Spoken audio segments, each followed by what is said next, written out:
अस्सलामुअलैकुम वरहमतुल्लाह। रब्बिश्रह ली सदरी वयस्सिर ली अमरी वहलुल उक़दतम मिन लिसानी यफ़क़हू क़ौली। अऊज़ु बिल्लाहि मिनश शैतानिर रजीम।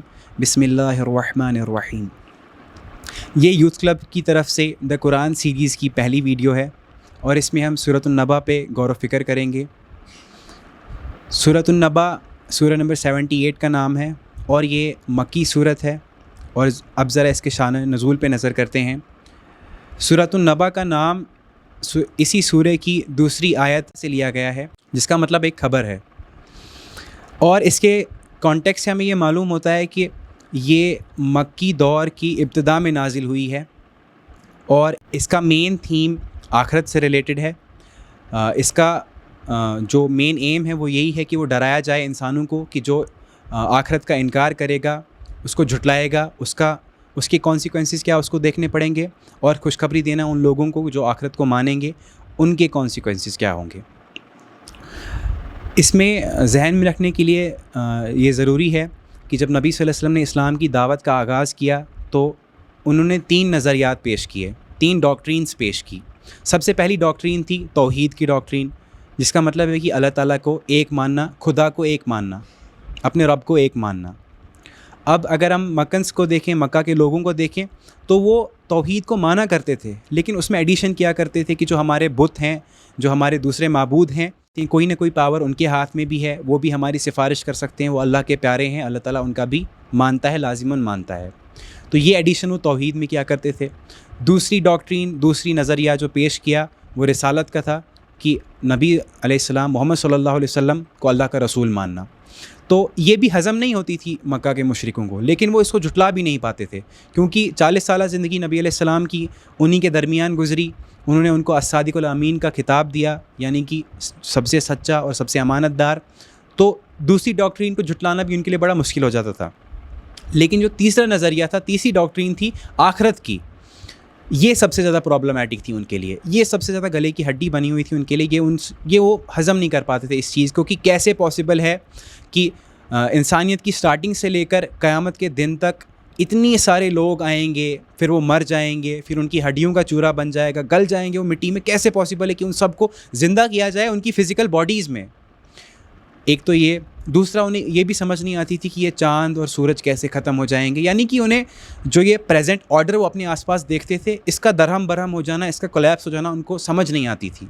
हालांकि ये सब वो अपनी रूह को तसल्ली देने के लिए सारे बहाने बनाया करते थे, समझ किसे नहीं आती है। कुरान मजीद में एक जगह वो पूछते हैं कि कौन हमें उठाएगा हमारे मरने के बाद, तो अल्लाह ताला जवाब देते हैं कि ए नबी, इनसे कहिए वही तुम्हें उठाएगा जिसने तुम्हें पहली मरतबा पैदा किया।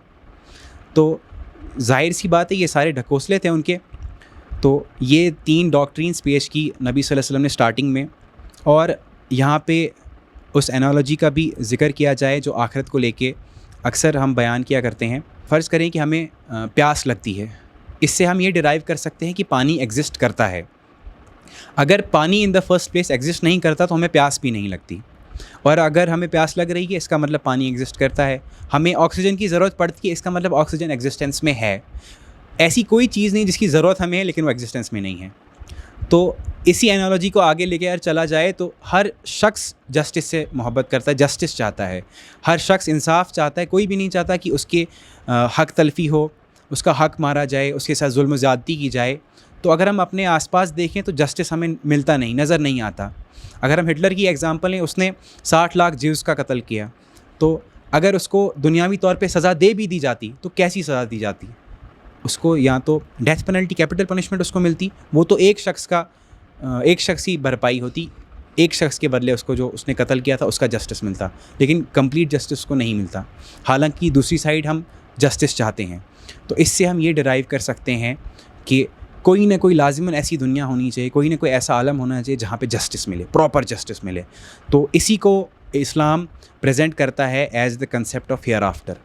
तो सूरतुन नबा शुरू होती है कि जब नबी सल्लल्लाहु अलैहि वसल्लम ने आखिरत की दावत दी तो लोगों में हलचल मच गई कि ये कौन सी दावत है, ये तो आज तक हमने नहीं सुनी थी। हमने ये सुना था कि अल्लाह एक है, हमने ये भी सुना है कि नबी आते गए हैं, लेकिन हमने कभी आखिरत के बारे में नहीं सुना कि मरने के बाद ज़िंदा किया जाएगा। ये कौन सी बात हो गई? तो वो आपस में डिबेट्स, डिस्कशंस में इन्वॉल्व हो गए। वो इन्हीं से रिलेटेड बातें करने लगे। तो अल्लाह ताला फरमाते हैं अम्मा यतसाअलून, ये किस चीज़ के बारे में एक दूसरे से पूछते हैं। अनिन नबाइल अज़ीम, क्या उस बड़ी खबर के बारे में, यानी कि आखिरत के बारे में। अल्लज़ी हुम फ़ीहि मुख्तलिफ़ून, जिसमें ये इख्तिलाफ़ कर रहे हैं, यानी कि इनमें कंसेंसस नहीं है आखिरत को लेकर। या तो ऐसा होता कि सब के सब झुटला देते आखिरत को, वैसा भी नहीं है। कुछ लोग मान रहे हैं आखिरत को आधा अधूरा कि आखिरत है, वहाँ पे जज़ा और सज़ा होगी, लेकिन जो हमारे माबूद हैं, जो ये बुत हैं हमारे, ये हमें बचा लेंगे। और कुछ लोग सिरे से ही इनकार कर रहे हैं कि आखिरत है ही नहीं। जैसे कि आज एथीस्ट भी क्या करते हैं कि जो कुछ है यही दुनिया है, हमारी आंखों के सामने ये होगा, तो उसके बाद कुछ भी नहीं रहेगा। तो आगे अल्लाह ताला फरमाते हैं कल्ला सयअलमून, नहीं, इन्हें जल्द मालूम हो जाएगा। सुम्मा कल्ला सयअलमून, फिर हरगिज़ नहीं, इन्हें जल्द मालूम हो जाएगा। इंशाअल्लाह ताला नेक्स्ट वीडियो में हम इससे आगे पढ़ेंगे। अस्सलामु अलैकुम वरहमतुल्लाह।